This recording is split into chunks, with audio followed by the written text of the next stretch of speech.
Hi there, I'm Andrew, you're watching ThatGamerAjax, and this is going to be the last video in my D&D Basics series, and today I really just wanted to make it a lot more informal and talk about the Dungeon Master, or the DM for short. The Dungeon Master is the person that runs the adventure, and it's a lot of responsibility, but it is also one of the very rewarding things that you can do with tabletop role-playing games. Personally, I've been playing as a player and a dungeon master over the last couple of years, and playing with two different groups that have entirely different play styles have really kind of opened my eyes and made me kind of grow it both as a writer and as somebody that likes to play these kinds of games. I have one group that tends to enjoy the role play a little bit more. The other is just really there to, kind of be entertained and have a good story. But let's go ahead and dive into some of the basics on what you are going to need if you are interested in being a DM for your own D&D game.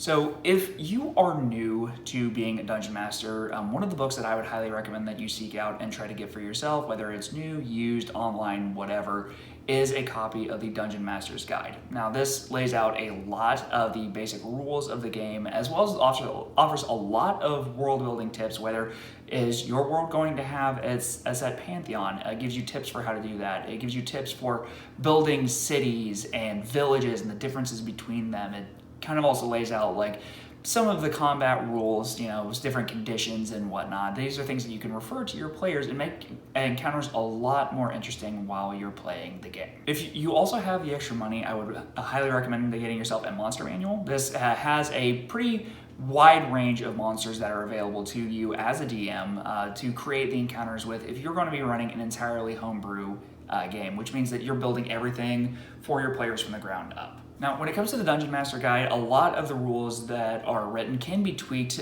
for your overall benefit and enjoyment, both as running the game and for your players. I know that there are some rules in there that might be a little bit too hardcore, and I know there are some that I personally like to just kind of ignore, such as, encumbrance as one example, or having to keep track of like how many arrows you have. Personally, I think that makes the game a lot more tedious. I've played in games that do that, and it's usually one of my least favorite things when I'm having to keep track of my overall inventory as a player. And I know as a dungeon master or a game master, it's something that I don't really like forcing on my players either, unless it's very specific to that game. Now let's talk a little bit about pre-built adventures compared to building one for yourself. If you are brand new to tabletop games, or if you don't have a lot of experience running Dungeons and Dragons, I would highly recommend that you begin with a pre-built adventure. One of the personal favorites of mine is The Lost Mine of Phandelver, that is included with the Dungeons and Dragons starter kit. It is a very simple adventure that has a good amount of options for your players, so that way you have a good number of encounters and a few varied ways of playing the game. There's some intrigue in it, there's a good amount of combat, you have multiple plot threads that you can follow, and then you can flesh out at a later date if you want to actually start exploring into building your own adventure. It also provides your players with almost everything they need to really get going with any of the other pre-built adventures, because it will take them usually from levels 1 through 5, and then from there a lot of the adventures will really open up, because they all usually start at that level 5 level. This will make it so your players are able to really learn the basics of the game and how everything works before going into something that's going to be longer and probably a little bit more difficult. Now, doing an entirely homebrew campaign where you're building everything from the ground up is going to be a very difficult task. Now, don't let that intimidate you. If you take some time, maybe write a little bit either every day or a couple times a week, you can really start building this out at a very rapid pace. Personally, I would recommend, if you want to do a homebrew setting, to get at least some basics of the world written down. What are some of the major locations? What are some of the major themes going into this before you present this to your players as an option? I'm speaking from personal experience on this because I'm currently running a homebrew game where I didn't have everything fleshed out all the way, and I've kind of had to retroactively go back and try to fix some things to flesh out a lot of plot points along the way. I would really recommend that you try to save yourself a little bit of this headache before you start building your own campaign.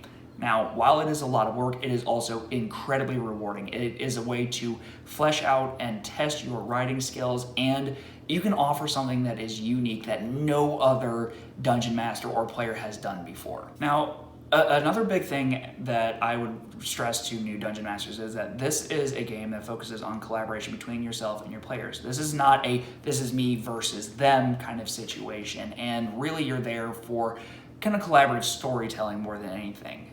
Be very open to constructive criticism from your players, and also just let your players know that if they have suggestions on where they would like to see plots go that maybe you don't have in mind, ask them for that. Be open to feedback, but also make sure that like you are really fleshing the story out for them, because without your players, you're not going to be able to do anything with this world. Now, there are a lot of free resources if you are either wanting to get started or you might be in a little bit of a funk when it comes to your writing. I know there are a lot of people, especially on Twitter or Reddit. I know that two that I personally would recommend are the DM Academy subreddit and a subreddit called D&D Behind the Screen, where a lot of people are asking questions or providing free resources such as either pre-built adventures or monsters that you might be able to include in your games to make things a little bit more interesting. And really, I guess the last major tip that I would have for you if you are new to being a Dungeon Master is relax. It's going to be a little nerve-wracking, and there's going to be a lot of work involved in this, but you don't have to throw on the fancy voices. You don't have to be high energy. You don't have to try to emulate what these other huge campaigns such as Critical Role are doing for your players to have fun, because at the end of the day, this is a game. Everybody is there to have fun and to experience something unique. So just make sure that you relax, and remember, fun is the most important thing.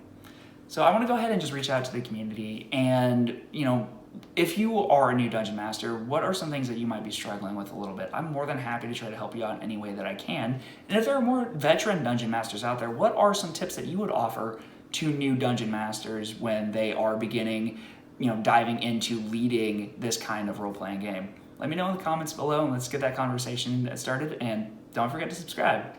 Bye.